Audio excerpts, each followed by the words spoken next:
Imam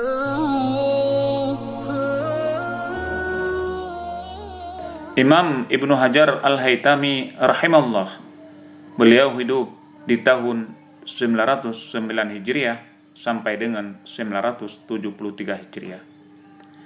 Adalah ulama besar yang memiliki karamah luar biasa. Beliau lahir di kota Mahalla, Abi Al-Haytam, di negeri Mesir, bagian barat, pada bulan Rajab tahun 909 Hijriah. Dan beliau wafat di Mekkah pada bulan Rajab tahun 973 Hijriah. Beliau adalah seorang ulama fikih, ahli kalam dan tasawuf.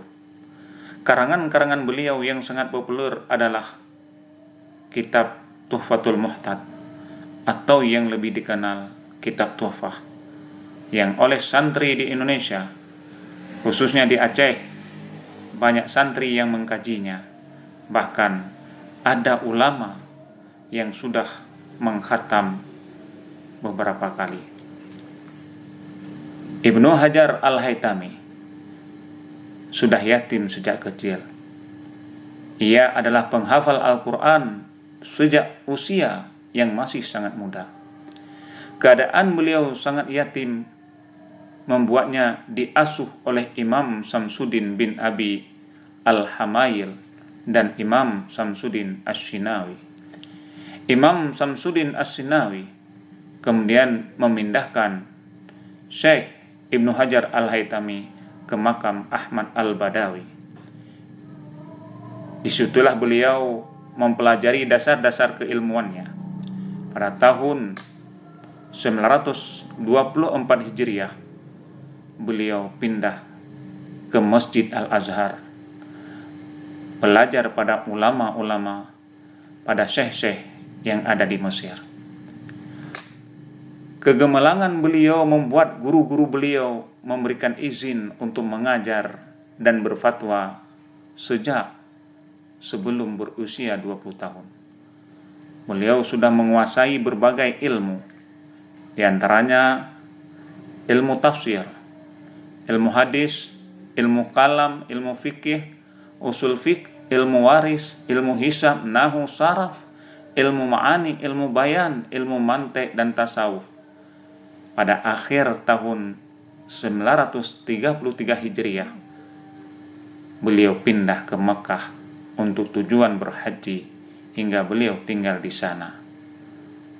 Setelah itu, beliau kembali ke Mesir dan berhaji kembali bersama keluarga pada akhir tahun 937 Hijriah. Perjalanan haji beliau yang ketiga kalinya dilakukan pada tahun 940 Hijriah. Maka sejak itu beliau tinggal di sana untuk mengajar, berfatwa, dan menulis karya-karya ilmiahnya. Ada sebuah kisah yang pernah menyebutkan tentang kesederhanaan beliau di dalam menjalani kehidupannya. Istri beliau pernah meriwayatkan bahwa Ibnu Hajar Al-Haytami pernah berkata, "Aku suka keadaan fakir berdasarkan pilihanku sendiri. Kupilih untuk diriku sendiri apa yang ada di sisi Allah. Adapun dunia, maka semuanya sama bagiku. Dunia lewat, umurnya pendek, dan kehidupannya akan hina." Kemudian Imam Ibnu Hajar Al-Haytami memiliki guru-gurunya yang sangat banyak. Di antara lain gurunya yaitu Syekh Zakaria Al-Ansari, Syekh Abdul Haq As-Sambati, Syekh Asyamsul Al-Masyadi, Asyamsul Asyamadi, Syekh Al-Amin Al-Ghumari, Syekh Syihabuddin Ar-Ramli, Syekh At-Tabalawi, Syekh Abu Hasan Al-Bakri, Syekh Syamsuddin Al-Laqani, Syekh Asyihab bin An-Najar Al-Hambali, Syekh Asyihab bin Asyar, dan lain-lain. Banyak sekali guru-guru yang menjadikan dia sukses baik di Mesir maupun di daerah-daerah lain. Selanjutnya karya-karya beliau di antara lain termasuk merupakan penulis kitab yang cukup produktif, dan beliau banyak menulis di bidang ilmu fikih. Di antara karya-karya beliau yang sangat populer di antara lain yaitu kitab Tuhfatul Muhtad Syarah Minhaj, atau yang biasa kita kenal yaitu kitab Tuhfah yang jumlahnya 10 jilid.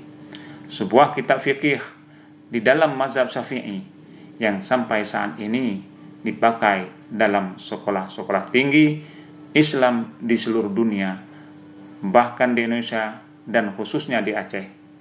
Kitab ini setaraf dengan kitab Nihayatul Muhtad Syarah Minhaj yang merupakan 8 jilid karangan Imam Ar-Ramli yang beliau wafat tahun 1004 Hijriah. Kedua-dua kitab inilah tiang tengah daripada mazhab Syafi'i, tempat rujukan ulama-ulama, khususnya ulama Syafi'iyah di dalam masalah-masalah agama di Indonesia sampai sekarang ini. Dan juga beliau mengarangkan kitab Fathul Jawad, kitab Al-Imdad, Al-Fatawa, Al-Ubad, Al-Fatawa Hadisiyah, Az-Zawajir fi Ihtiraf Al-Kabair, As-Sawaid Amorikah, dan juga kitab-kitab lain yang beliau karang. Sekianlah ringkasan sang penulis kitab Tuhfatul Muhtad, Syekh Ibnu Hajar Al-Haytami. Semoga Allah melampangkan kuburnya